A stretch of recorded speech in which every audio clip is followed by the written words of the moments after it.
Alors, il y a une règle absolue, je voudrais poser comme une sorte de postulat, à savoir que l'on va toujours du plus grand vers le plus petit, du plus vaste vers le plus étroit. Comme le sculpteur part d'un bloc, plus ou moins informe, et il va le structurer. Donc il va en enlever, il va le ciseler, il va le décanter, il va en débarrasser un certain nombre d'éléments. Donc il y a toujours un mouvement du large vers l'étroit, qui est un mouvement quelque part de sélection finalement. Comme dans toute compétition, on est plus nombreux à l'arrivée, au départ qu'à l'arrivée. C'est pas compliqué à comprendre ça. Donc,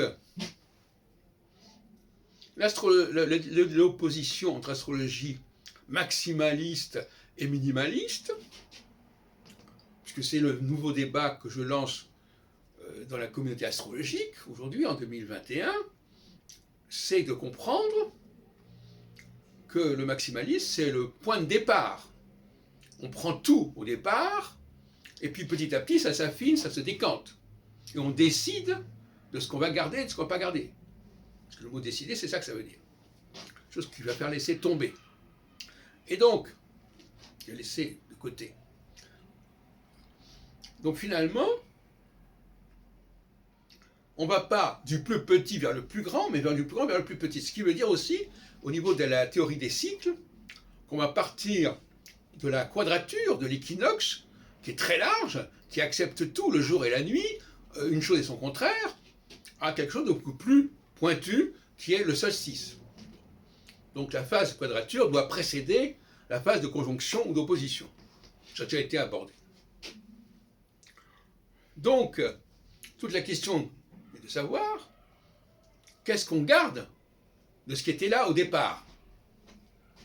Qu'est-ce qu'on garde et selon quels critères on va faire la sélection. C'est la question qui se pose.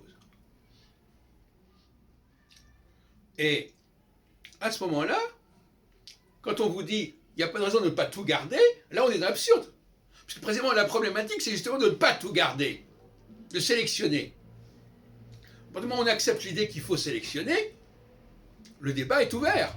Qu'est-ce qu'on garde, qu'est-ce qu'on ne garde pas? Et selon quels critères? Pourquoi devrait-on s'encombrer de ceci ou cela? Est-ce qu'on en a vraiment besoin? Est-ce que ça sert à quelque chose de garder tout ça? Vous savez, c'est comme des gens qui gardent chez eux des tas de trucs qui ne servent à rien. Voilà. Bon. Donc, le débat, il est là. Il faut quand même en prendre conscience. Et je voudrais qu'il y ait un débat à ce sujet, savoir qu'est-ce qu'on garde de l'astronomie pour faire de la bonne astrologie.